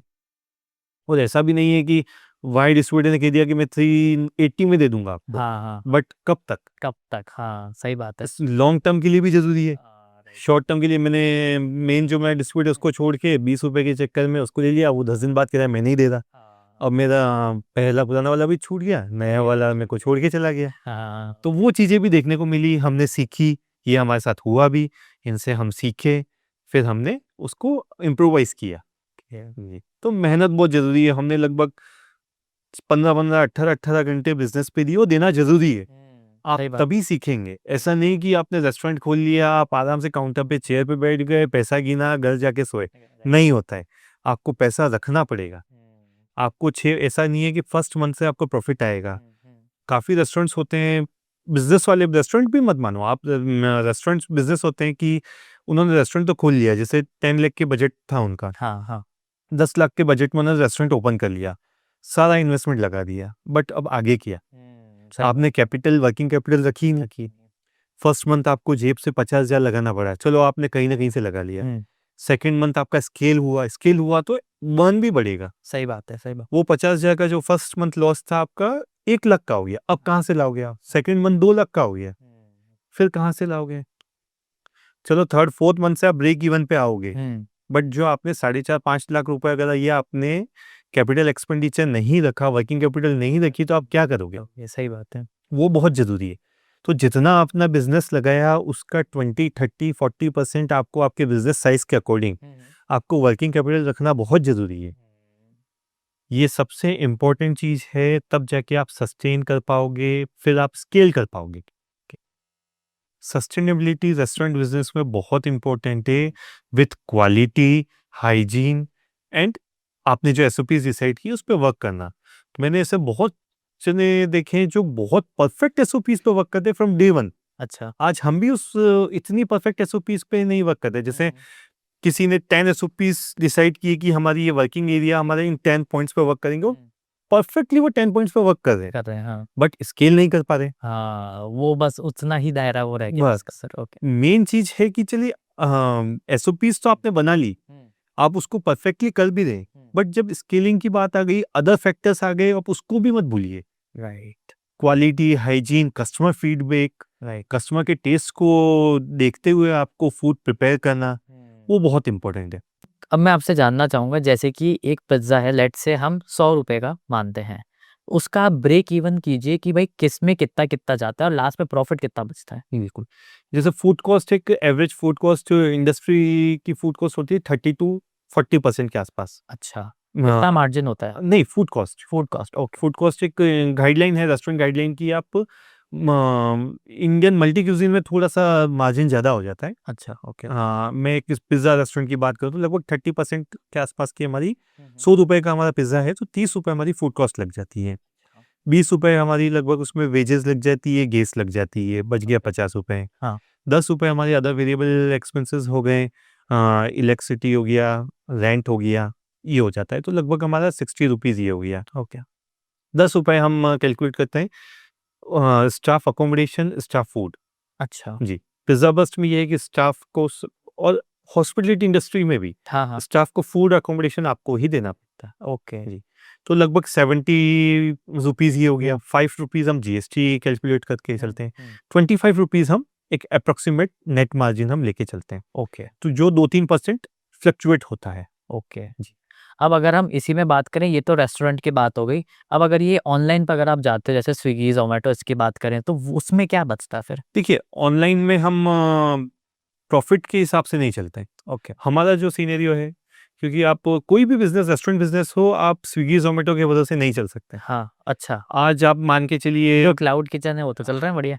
देखिए आप मैं बताऊँ किसी प्लेटफ़ॉर्म का नाम नहीं लूँगा, एक्स और वाई 2 प्लेटफ़ॉर्म है। ए, बी मान के चलिए अपन ने प्लेटफ़ॉर्म है। दोनों प्लेटफ़ॉर्म 32 से 35% मार्जिन लेते हैं, कमीशन लेते हैं। ओके। फिर क्या होता है, जैसे टाइम पीरियड, आज आपने ऑर्डर दिया, आज आपने पिज़्ज़ा का ऑर्डर दिया। अब ऑर्डर टाइम 15 मिनट्स है। अगर आप 2 मिनट लेट हुए तो वो आपका जो कॉस्टिंग है, जो मार्जिन उसमें से काटना चालू कर देगा। अच्छा। आपको एड्स चलानी है, थाउज़ेंड ऑफ रेस्टोरेंट उदयपुर में रजिस्टर्ड हैं। अब इतने रेस्टोरेंट्स नहीं चलते हैं। आपको मेन कांसेप्ट आपको डाइन इन पे ही लाना पड़ेगा, आपको फुलफिल होने के लिए, आपको स्केलेबल होने के लिए, कैश फ्लो जनरेट करने के लिए। अच्छा। ओनली स्विगी, ज़ोमैटो के थ्रू रेस्टोरेंट्स नहीं चल सकते। मैं रेस्टोरेंट्स की बात कर रहा हूँ, क्लाउड किचन चलिए, उनका घर पे है, उनको कोई शेफ़ नहीं रखना है, खुद बना रहे हैं, खुद राइट, सर्व राइट। कर रहे हैं, ठीक है, पैकेजिंग कॉस्ट और फूड कॉस्ट लग रही है। घर पे बना रहे हैं तो एलपीजी कमर्शियल की ज़रूरत नहीं है। इलेक्ट्रिसिटी कमर्शियल नहीं लग रही है, रेंट नहीं लग रहा है, तो काफ़ी जो ऑपरेटिंग कॉस्ट है वो कम हो कम हो जाती है। जाती है, हाँ, राइट। बट एक रेस्टोरेंट की बात करूँ तो आपको unit wise, electric unit wise आपको कमर्शियल देना है। एलपीजी आपको कमर्शियल जो 2x प्राइस है वो देनी है, आपको स्टाफ रखना है, ऑपरेटिंग कॉस्ट काफ़ी ज़्यादा होती है। प्लस आपको जो ये प्लेटफ़ॉर्म्स हैं, डिलीवरी प्लेटफ़ॉर्म्स हैं, उनको 35% के आसपास मार्जिन देना है। तो आप मार्जिन भी देना है? बिल्कुल मार्जिन भी देना है, ओह! उसमें आप आपका प्रॉफ़िट कैसे निकालेंगे? या तो आप प्राइस उसको डबल करके आप उसको लिस्ट कीजिए। जी, राइट, राइट। तो इसलिए हमारा फ़ोकस ये है कि हम फ़िक्स कॉस्ट कवर करने के लिए ही स्विगी, ज़ोमैटो पे हैं, हम उससे प्रॉफ़िट नहीं जनरेट करते हैं। हम उन दोनों प्लेटफ़ॉर्म पे हैं, दोनों डिलीवरी प्लेटफ़ॉर्म पे हैं, दोनों डिलीवरी प्लेटफ़ॉर्म पे हम सिर्फ़ अपनी फ़िक्स कॉस्ट कवर करते हैं, प्रॉफ़िट उससे जनरेट नहीं करते हैं और ना करना चाहते हैं। ओके। आपने बहुत अच्छी तरीके से बताया कि how to scale, how to run a business, but ये सब काम अकेले नहीं कर सकते हैं। बिल्कुल। तो मैं जानना चाहूँगा कि who is in your team और आपके को-फाउंडर्स कौन-कौन हैं और आप लोगों का क्या रोल है? बिल्कुल। हम 3 पार्टनर्स हैं, जिन्होंने ये कंपनी बिल्डअप की। ओके। आज उदयपुर से चालू करके इंडिया की 8 स्टेट्स में है, 44 आउटलेट्स पे हैं हम। तो उसकी पीछे टीम बहुत इम्पोर्टेंट थी और टीम रहती ही बहुत इम्पोर्टेंट है। हम 3 फाउंडर्स हैं, गीतेश जी, मनीष जी और एक मैं। हम तीनों का वर्क डिवाइडेड है। एक पर्सन सेल्स मार्केटिंग देखेगा, दूसरा पर्सन परचेज़ और स्टाफिंग का देखेगा, तीसरा फ्रेंचाइज़ी का देखेगा और जो प्रोडक्ट इनोवेशन करनी है, कुछ नया प्रोडक्ट लाना है, कुछ नया इंट्रोड्यूस करना है, तो हम तीनों मिलके करते हैं। अच्छा। डिफरेंसेस भी आते हैं और हेल्दी डिफरेंसेस अच्छी चीज़ है। हम ये मानते हैं कि डिफरेंसेस आना ज़रूरी है। राइट। किसी भी चीज़ में जहाँ डिफरेंसेस आ ही नहीं रहे हैं, वो क्या मतलब? आप बिज़नेस कर रहे हैं तो डिफरेंस आएगा ही, कोई किसी चीज़ पे कोई प्लस होगा, किसी चीज़ पे माइनस होगा। प्रोस कॉन्स दोनों हर चीज़ होती है। उसको हम मॉनिटर करते हैं, कौन-सी चीज़ अच्छी जा रही है, प्रोस ज़्यादा है तो हम उसको नया चीज़ इंट्रोड्यूस करते हैं, कॉन्स जिसमें ज़्यादा है उसको बिल्कुल हटा देते हैं। चाहे वो वर्किंग स्टाइल हो, नया प्रोडक्ट कोई इंट्रोड्यूस करना हो या कुछ वर्किंग वे में हो, एसओपीज़ में हो। ओके। हर चीज़ में ये हम फ़ोकस करते हैं। तीनों पार्टनर्स का हमारा इक्वल रोल है, तीनों अपना 100% देते हैं और तीनों अपनी मेहनत के साथ, हमारी टीम बहुत अच्छी है।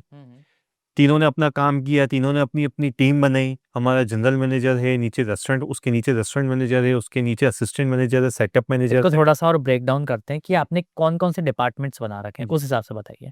जैसे मैं आपको बताऊँ फ्रेंचाइज़ी देने के हिसाब से, हाँ, तो उस हिसाब से मैं आपको समझाता हूँ।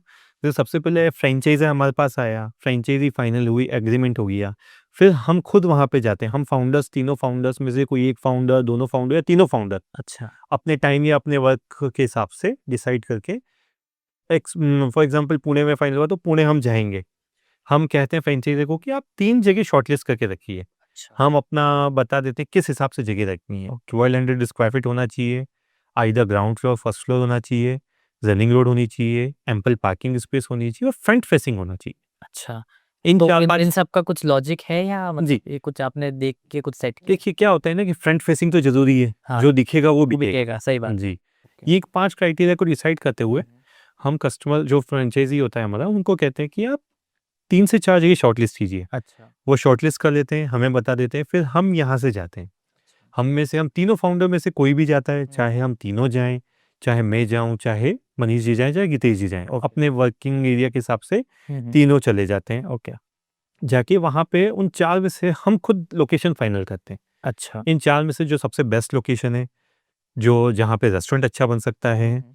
जहाँ पे रेंट भी एक फिज़िबल हो रहा है हुँ। और जहाँ पे किचन अच्छा बन सकता है, बीच में ज़्यादा पिलर नहीं है, एक हाँ, अच्छा स्क्वायर शेप में है या रेक्टेंगल ओके, शेप में है, ओके। फेसिंग अच्छी मिल रही है, हुँ, हुँ। थोड़ा-सा स्पेस फ्रंटेज अच्छा मिल रहा है। उन चीज़ों को डिसाइड करते हुए हम एक लोकेशन फाइनल कर लेते हैं। ओके, उस लोकेशन फाइनल करने के बाद हम जो फ्रेंचाइज़ी हैं, उनसे उस प्रीमाइसेस का लेआउट माँग लेते हैं। अच्छा। लेआउट हमारे पास आ जाता है। उस लेआउट के बाद हम जो हमारी आर्किटेक्चरल टीम है, हुँ, हुँ। उनके साथ बैठते हैं हम ओके, और एक किचन लेयर डिज़ाइन करते हैं और डाइनिंग डिज़ाइन करते हैं। अच्छा।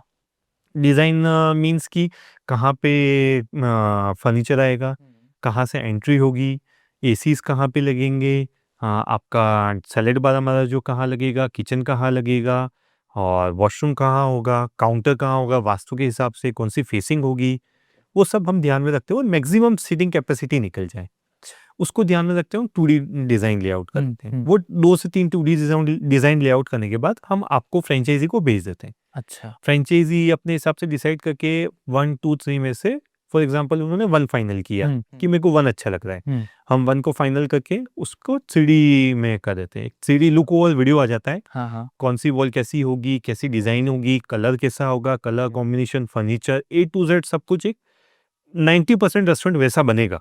अच्छा। 100% वैसा कभी नहीं बन सकता, सही बात है। 90% वैसा बनेगा। ओके। वो एक चला जाता है, उसके बाद वर्क चालू हो जाता है। पीछे से हमारी स्टाफ हायरिंग चालू हो जाती है, जो हमारा जनरल मैनेजर को एक वर्क डिसाइड कर रखा है कि तुम्हारा काम है ये करना। हमारा काम होता है फर्स्ट जगह फाइनल करके आना। फिर जब कंस्ट्रक्शन चल रहा होता है तो हमारा सेटअप मैनेजर है। अच्छा। सेटअप मैनेजर को हम भेजते हैं पुणे, हुँ, हुँ। वो वहाँ पे 7 डेज़ रहता है। 7 डेज़ रह के वापस आ जाता है। काम चल रहा होता है, कुछ प्लस माइनस जो भी हैं, कुछ इंस्ट्रक्शंस देने होते हैं, वो हो जाता है। वो होने के बाद लगभग 15 डेज़ बाद हम खुद वापस जाते हैं। अच्छा। जी, हम जाएँगे जिस हिसाब से 2D हमने लेआउट दिया हुँ, था, हुँ, जिस हुँ। हिसाब से हमने 3D लेआउट दिया था, उस हिसाब से काम चल रहा है कि नहीं चल रहा है, कहीं प्रॉब्लम तो नहीं आ रही है, उस डिज़ाइन के हिसाब से कहीं पे कुछ प्रॉब्लम तो नहीं आ रही है, तो अगर आ रही है तो उसको कैसे चेंजेस करना है। हुँ, हुँ। क्योंकि देखिए कंप्यूटर पे बनाना ईज़ी है, फ्लोर पे बनाना बहुत बहुत मुश्किल है। मुश्किल है, सही वो बात है। वो बिल्कुल ड्रास्टिकली चेंजेस आ जाते हैं। हाँ, राइट। कभी-कभी कुछ प्रॉब्लम आ जाती है। तो उसको ध्यान में रखते हुए वहाँ पे इमीडिएट चेंजेस करने पड़ते हैं कि चलो ये नहीं अपन ये कर लेते हैं। कहीं पे हमने डिज़ाइनिंग में जैसे पार्टी हॉल डिसाइड किया कि यहाँ पे 30 पर्सन्स का 20% का पार्टी हॉल बन जाएगा। हुँ। बट जब हम लाइव वर्क करें फिर फ्लोर पे वर्क करें तो प्रैक्टिकली पॉसिबल ही नहीं है कि पार्टी हॉल बन सके। अच्छा। तो वहाँ पे हम हटा देते हैं पार्टी हॉल। ओह! ये चीज़ें भी आती है। तो एट द एंड वहाँ पे डिसीजन भी लेना पड़ता है, जो क्विक डिसीजंस होते हैं, हुँ, हुँ। वो लेने पड़ते हैं। उसके बाद हम आ जाते हैं तो ओपनिंग से 7 डेज़ पहले हमारा सेटअप मैनेजर चला चला जाता है। उस आउटले पे जो मैनेजर वर्क करेगा वो चला जाता है और वहाँ पे जो टीम वर्क करेगी वो चली जाती है। अच्छा। 7 डेज़ तक पूरी साफ-सफाई होती है, कुछ जो मार्केट से छोटी-मोटी चीज़ें लेनी होती है, यूटेंसिल्स, सेटअप, आपका रॉ मटेरियल परचेज़ करना, वो सब हो जाता है। मशीनरीज़ इंस्टॉल करना, मशीनरी टेस्टिंग करना, वो सब वर्क हो जाता है और फिर लगभग 45 डेज़ के फर्स्ट से 45 डेज़ के बीच में एक रेस्टोरेंट कंप्लीट हो जाता है हमारी तरफ से। अच्छा, जी, ओके। वो एक कंप्लीट होता है। फिर हम बता देते हैं कि आप पूछ लेते हैं, आप जो भी डेट हमें बताइए, उस दिन पे आप ओपनिंग कर सकते हैं। अगर हम रोल्स की बात करें तो आपका सबसे ज़्यादा टाइम किसके साथ जाता है? मेरा पर्सनली बात करूँ तो मेरा फ्रेंचाइज़ी और न्यू फ्रेंचाइज़ी जैसे कॉल सबसे पहले आप आए मेरे पास, आपने किसी भी रेस्टोरेंट पे हमारा फूड टेस्ट किया, आपको अच्छा लगा, मैनेजर को बोला कि मेरे को फ्रेंचाइज़ी लेनी है, तो मैनेजर मेरा नंबर दे देगा। ओके। आपकी मेरी फ़ोन पे बात हुई, मैंने आपको एक ओवरव्यू दे दिया और फिर उसके बाद प्रोजेक्ट रिपोर्ट भेज दी। ओके। आपने प्रोजेक्ट रिपोर्ट से गो थ्रू हुए, आपने बोला मैं 2-3 दिन में बात करूँगा, 2-3 दिन बाद मैं आपको कॉल बैक कर देता हूँ, या आपका कॉल आ जाता है। उस प्रोजेक्ट रिपोर्ट पे आपको जो भी प्रॉब्लम्स हुई आपने नोट डाउन कर ली थी, उस पे अपन ने डिस्कशन कर लिया। ओके। उस डिस्कशन के बाद वापस कॉल्स होते हैं, क्या प्रॉब्लम्स आ रही है, हम आपको एरिया बताते हैं, कैसे हम वर्क करते हैं, कैसे क्या होता है, एग्रीमेंट होता है तो एग्रीमेंट में क्या-क्या होते हैं, सैंपल्स आपके पास एग्रीमेंट के आ जाते हैं, हम कैसे वर्क करते हैं, कितने टाइम में हम आपको पीवी पीरियड ला के दे देंगे, रेस्टोरेंट कैसे चलेगा, क्या-क्या खर्चे आएँगे, हिडन खर्चे क्या-क्या होते हैं, जो हम सोचते हैं कि बड़े-बड़े खर्चे तो हो गए, बट हम छोटे-छोटे खर्चे पे भी फ़ोकस करते हैं। अच्छा। क्योंकि 1000-1000 करके 10 खर्चे होंगे तो 10,000 का खर्चा हो जा जाएगा। रहा है, सही बात। तो हम वो छोटे खर्चे पे भी पॉइंट आउट करके बताते हैं कि ये खर्चे भी होंगे। ओके। जैसे इंटरनेट का खर्चा हो गया, हाँ, हाँ। ₹500 महीना जा रहा है तो भी जा रहा है। जा रहा है, हाँ। हर चीज़ का छोटे-छोटे खर्चे हम आपको बता के और फिर उस पे डिस्कशन करके कि क्या ये रखना ज़रूरी है? हाँ, ज़रूरी है। कि वो कहते हैं अगर नहीं रखे तो नहीं। कुछ चीज़ें कंपनी की पॉलिसीज़ हैं, कंपल्सरी है तो है। वो रखना ज़रूरी होता है। फिर इस पे डिस्कशन करके फिर फ्रेंचाइज़ी फाइनल होती है, एग्रीमेंट होता है। फ्रेंचाइज़ी कन्वर्जन से लेके फर्स्ट टॉक से फाइनल तक मेरा रोल रहता है। You have expanded to tier 1, tier 2, tier 3 तीनों सिटीज़ में आपके हैं। तो आपका क्या एक्सपीरियंस रहा है ऑन कंज्यूमर बिहेवियर की, इंडियन कंज्यूमर की मेंटालिटी क्या है from metro to tier 2, 3 cities? Indian consumer से पहले मैं एक ये बताऊँगा कि फ्रेंचाइज़ी जो लेते हैं उनका क्या बिहेवियर देखिए सब हमारे जितने भी फ्रेंचाइज़ी ओनर हैं सब बहुत अच्छे हैं। 44 आउटलेट्स हैं, 44 आउटलेट्स के ओनर बहुत अच्छे हैं। बट क्या होता है ना कि जैसे जब हमारा फर्स्ट आउटलेट था, कोई भी आउटलेट सेकंड आउटलेट नहीं था, हम फ्रेंचाइज़ी की तरफ जा रहे थे। हमारे पास मुंबई, दिल्ली से काफ़ी क्वेरीज़ आई थी जब हमने एक्सपांड करना चालू किया। उदयपुर में कस्टमर्स टूरिस्ट काफ़ी आते हैं। हमने अपने काउंटर पे लगा दिया कि we are going for franchise, contact us अच्छा। For franchise. तो हमारे ओके। पास कम्युनिकेशन होती थी।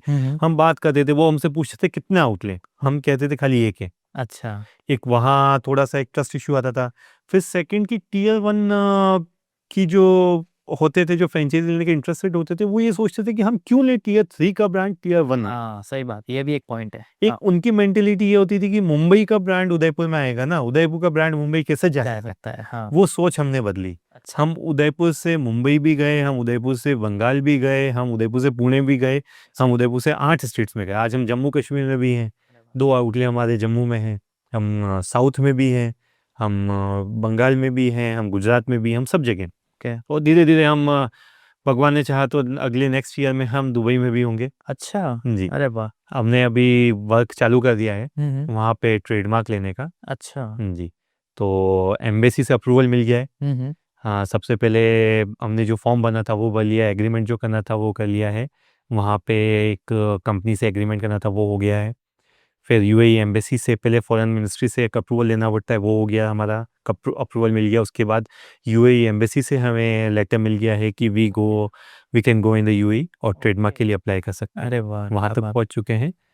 तो अब बस यूएई में हमें पेमेंट डिपॉज़िट करके और ट्रेडमार्क मिलना बाकी है। बाकी सब बैकएंड वर्क एवरीथिंग इज़ हमारा डन। सब कुछ कंप्लीट हो चुका है। ओके। जी।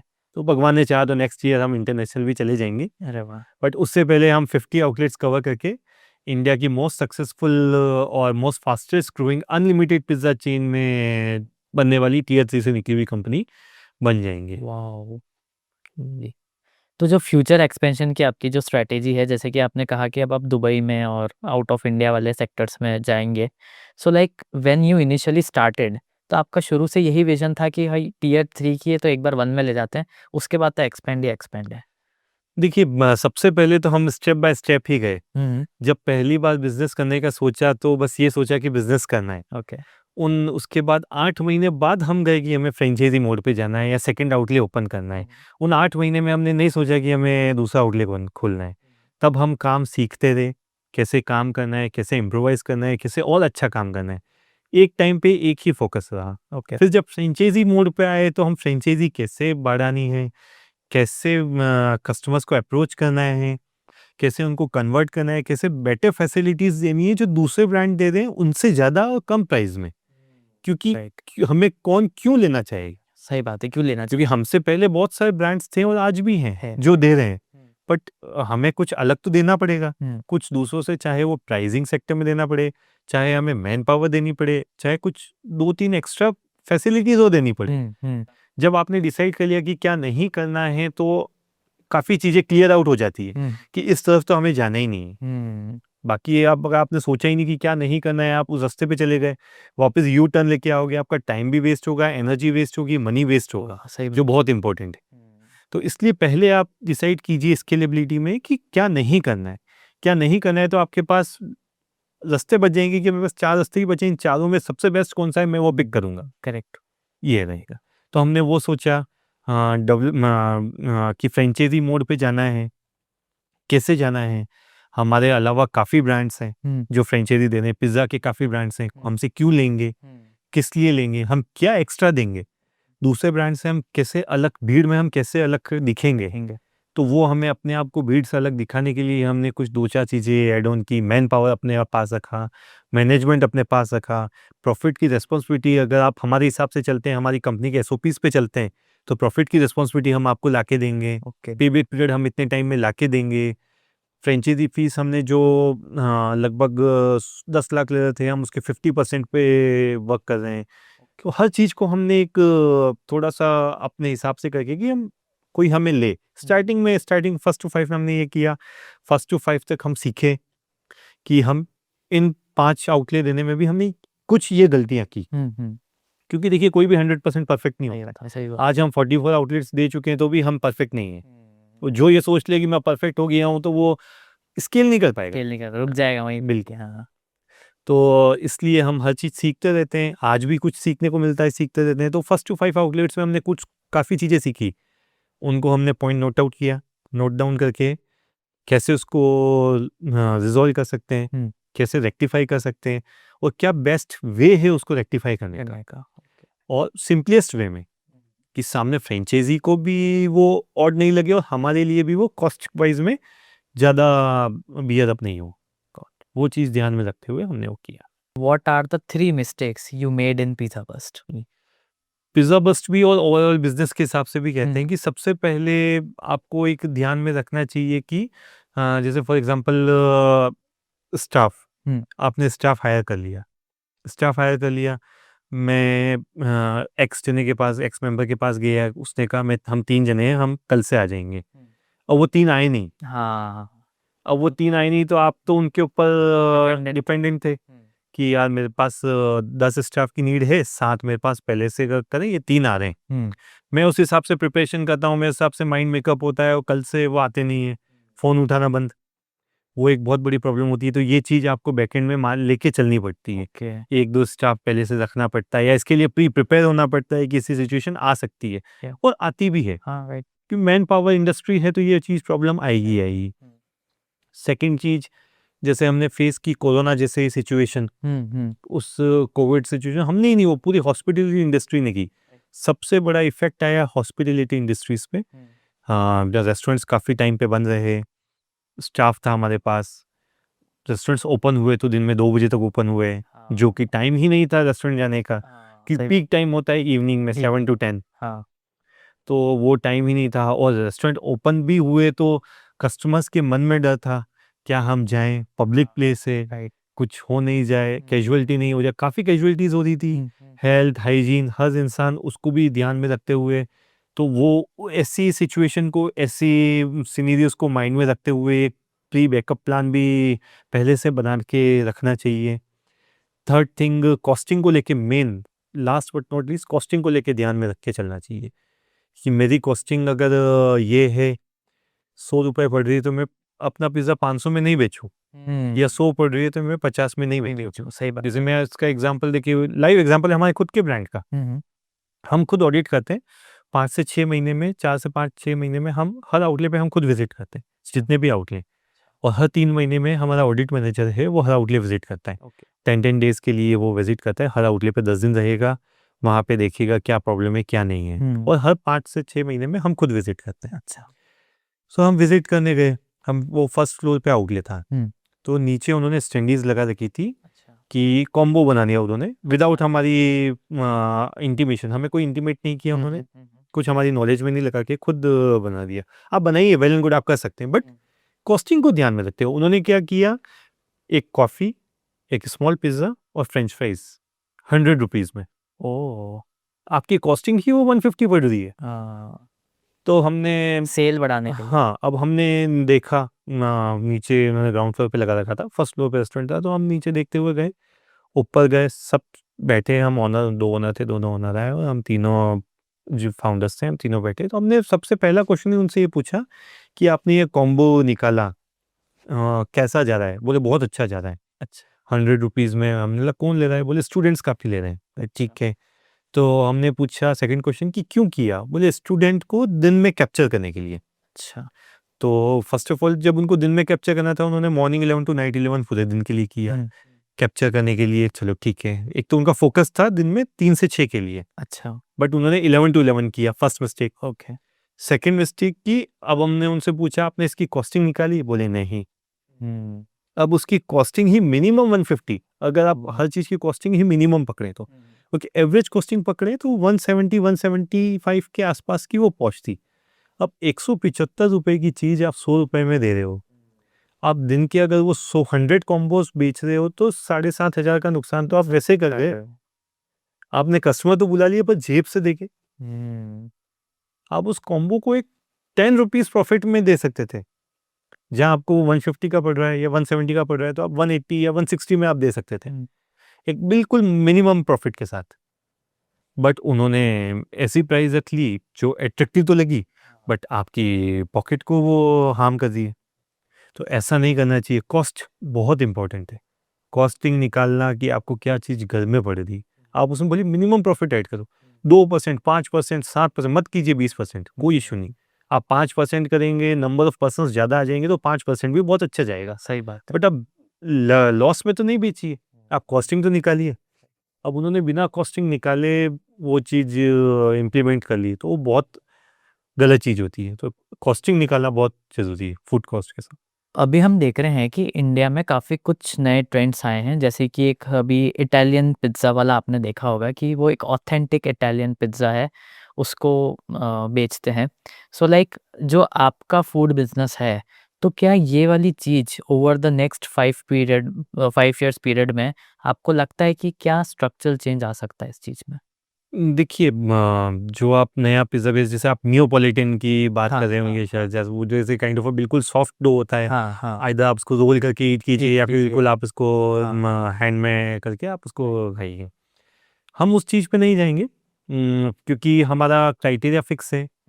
इंडिया में नियोपॉलिटन पिज़्ज़ा खाने वाली यंग जनरेशन है, हाँ, हाँ। और हमारी जो कस्टमर्स हैं वो हर जनरेशन के हैं। ओके। तो इसलिए जो एक पिज़्ज़ा का जो कल्चर चला आ रहा है कि जिस हिसाब से है, हम उसमें टेस्ट में चेंजेस कर सकते हैं, उसको हेल्थ में बेटर ला सकते हैं। जैसे हम मल्टीग्रेन पिज़्ज़ा लिया है। अच्छा। हाँ, हम नवरात्रि में हम फराली पिज़्ज़ा लॉन्च करते हैं, अच्छा, उसमें क्या जो होता है? राजगीरे के आटे से प्रिपेयर होता है। अच्छा। हाँ, कोई यीस्ट नहीं डलता है उसमें, कुछ भी नहीं डलता है। ये राजगीरे के आटे से हम उसको प्रिपेयर करते हैं, और एक कॉम्बो होता है, एक मिल्क शेक देते हैं हम, हुँ। हाँ, फ्रेंच फ्राइज़ देते हैं या फिर बनाना चिप्स, और एक स्मॉल पिज़्ज़ा, फरारी कॉम्बो के नाम से जाता है। ओके। वो हमने एक नया चीज़ इंट्रोड्यूस की।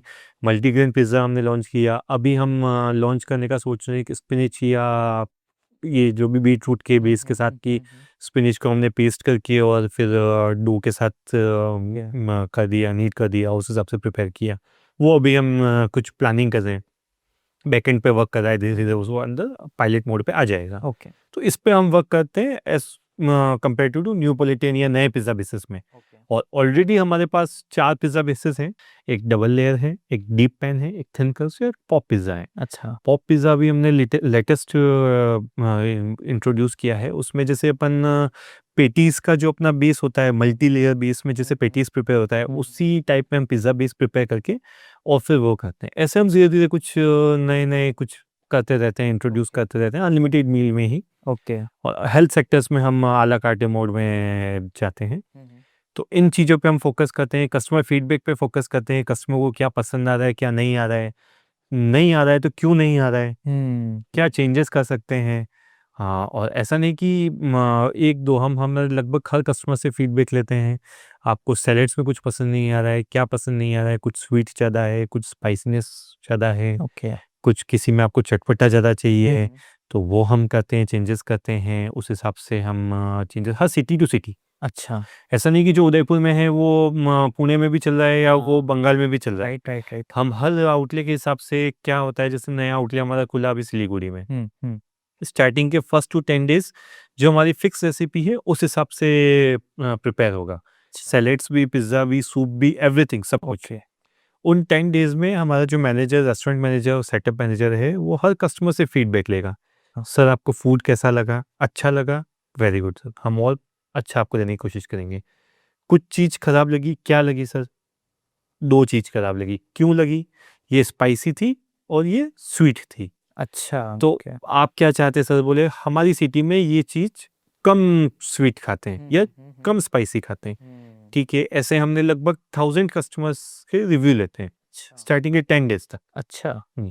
फिर उसको हम गैदर करते हैं कि इन 5 चीज़ों पे सबसे ज़्यादा रिव्यूज़ आए, कि इन 5 चीज़ों को चेंज करना है या हटाना है, या ये सैलेड हमें नहीं रखना है, या फिर ये टॉपिंग हमें नहीं डालनी है, या फिर जो भी एक्सवाइज़ेड चेंजेस करने हैं। उन 5 चीज़ों पे हम फ़ोकस करके city to city wise changes कर देते हैं। जैसे गुजरात में हमारा आउटलेट्स है, वहाँ पे स्वीट थोड़ा प्रेफ़रेंस करते हैं। हाँ, हाँ, राइट। तो हम थोड़ा-सा स्वीट वे में जाते हैं। महाराष्ट्र में थोड़ा स्पाइसी चटपटा वे में, उदयपुर में भी लगभग सेम है, स्पाइसी चटपटा प्रेफ़रेंस रखते हैं। वो चीज़ हम इम्प्लीमेंट करते हैं। आपने इतना सारा इनोवेशन किया, इतने प्रोडक्ट्स लाए, इतने अलग-अलग क्वांटिटी के प्रोडक्ट्स बनाए, तो आपको अभी तक, आप इतने साल से कर रहे हो, तो आपको कौन-सी ऐसी चीज़ है या कौन-सा ऐसा फूड है जो आपको लगा ओवर हाइप्ड है, कि भाई यार इतना तो होना ही नहीं चाहिए था, इतना कर रखा है इन्होंने? देखिए, ओवर हाइप्ड जैसे आज माचा चल रहा है, हाँ, माचा चल रहा है। कोरियन फूड चल रहा है, हाँ, हाँ। जो अब 400-500 की एक ग्लास ऑफ माचा आती है, जो प्रैक्टिकली मुझे अच्छा नहीं लगता। ऐसा नहीं कि मुझे अच्छा नहीं लग रहा है, सबको अच्छा नहीं लगेगा। हाँ, हाँ।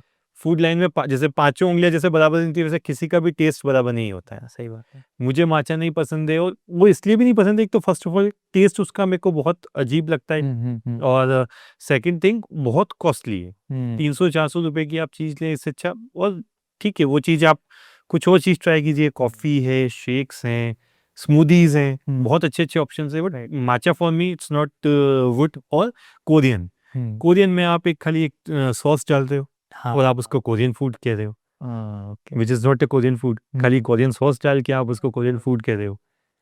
वो एक ओवर हाइप्ड भी है, और कहें तो सिर्फ़ कुछ चीज़ डाल के उसको आपने दे, आप बर्गर ही रहे हो। हाँ, आपने टिक्की में सॉस एक्स्ट्रा डाल दिया, उसको आपने कोरियन बर्गर कह दिया। हाँ, हाँ, राइट। तो it's not a good thing. अगर किसी को अपना रेस्टोरेंट खोलना है, तो उसको कौन-सी कैटेगरी में जाना चाहिए? देखिए, 2 टाइप के रेस्टोरेंट होते हैं, एक मल्टी क्यूज़ीन और एक स्पेशलिटी रेस्टोरेंट। स्पेशलिटी मीन्स कि आइदर चाइनीज़ हो गया तो चाइनीज़ पूरा, इटालियन हो गया तो इटालियन, ओके। साउथ इंडियन हो गया तो साउथ इंडियन। और मल्टी क्यूज़ीन में सब आ गया। हाँ। पंजाबी आ गया, नॉर्थ इंडियन आ गया, चाइनीज़ आ गया, इटालियन आ गया और साउथ इंडियन आ गया। ये हो गया मल्टी क्यूज़ीन। ओके। अब हमारे हिसाब से, मेरे हिसाब से, मेरी थिंकिंग के हिसाब से मल्टी क्यूज़ीन आपका बहुत ज़्यादा कॉस्ट बढ़ा देता है।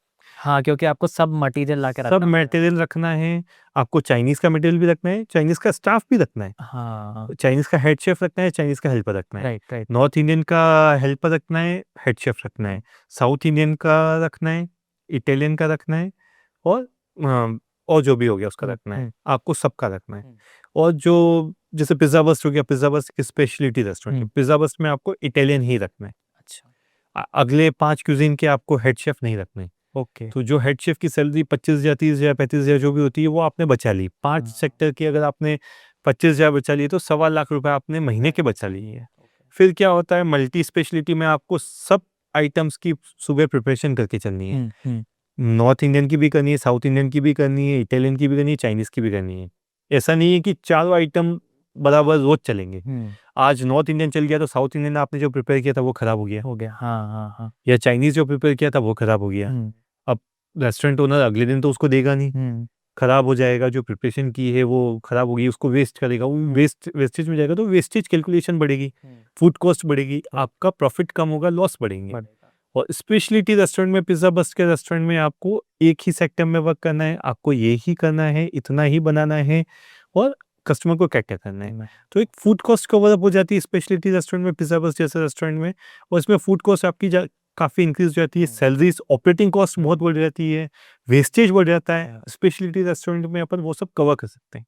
और इसलिए मेरे हिसाब से आप स्पेशलिटी रेस्टोरेंट, पिज़्ज़ा बस्ट जैसे रेस्टोरेंट पे जाइए, उनकी फ्रेंचाइज़ी लीजिए ताकि एक आप फूड कॉस्ट भी कवर कर सकें, ओवरहेड एक्सपेंसेस को कवर अप कर सकें, प्रॉफिट को अच्छा-सा आप अपने हैंड में ले सकें और जल्दी 12 से 15 महीने के टाइम फ्रेम पीरियड में, पेबैक पीरियड आपका जो भी आपने इन्वेस्टमेंट किया उसको आप कवर अप कर सकें। राहुल सर, बहुत अच्छा लगा, आपने इतनी डिटेल्ड इंसाइट्स दी। एंड मेरे को ऐसा लगता है कि बीइंग एन एंटरप्रेन्योर, हमें अगर कुछ भी चीज़ स्टार्ट करनी है तो हम सीधा मैकडॉनल्ड की केस स्टडी पढ़ के नहीं कर सकते हैं। जी। तो उसके लिए हमको एकदम ग्राउंड लेवल पे और वहीं से समझना पड़ता है, सीखना पड़ता है। So thank you for coming on the podcast. एक लास्ट क्वेश्चन मैं आपसे और पूछना चाहूँगा, if you want to start again Pizza Bust 2026 में, तो आप क्या वैसी चीज़ करोगे जो आपने पहले नहीं की? देखिए बहुत अच्छा क्वेश्चन है। हम क्या करेंगे? हुँ। कुछ चीज़ें तो बहुत सिंपल है जो हम करेंगे जो हमने किया था। फूड को लेके, क्वालिटी को लेके, टेस्ट को लेके, हाइजीन को लेके, कस्टमर को कैसे कैटर करना है, जो हमने 2015 में किया, वो आज भी करेंगे और आज से 10 साल बाद भी वही करेंगे। ओके। क्योंकि हमें पता है कस्टमर कैसे हैप्पी रहते हैं, उनको क्या पसंद है, तो उसमें हम चेंजेस नहीं करेंगे। अगर हम बात करें बिज़नेस लॉन्च की, तो उसमें मैं कुछ चेंजेस करना चाहेंगे कि उस टाइम सोशल मीडिया इतना बूम पे नहीं था। नहीं था, सही बात। या इंस्टाग्राम आज की तारीख में देखें, हर पर्सन के पास इंस्टाग्राम है, चाहे वो 15 साल का हो या 50 साल का हो। Right, right. हर इंसान इंस्टाग्राम चलाता है, खोलता है, देखता है, अरे वाह! ये चीज़ नहीं खुली, चलते हैं। उस टाइम था नहीं, उस टाइम हम जब 2015 में हमने ओपन किया, हम तीनों फाउंडर्स ने अपने-अपने फेसबुक पे पोस्ट डाल दी, अच्छा। फैमिली ने डाल दी, हाँ। कुछ माउथ पब्लिसिटी हमने कर ली, हमारे फ्रेंड सर्कल ने कर ली, और जो इनॉग्रेशन पे के टाइम पे हमने जो अपने फ्रेंड्स फैमिलीज़ को बुलाया था, उससे हमारी एक मार्केटिंग हुई।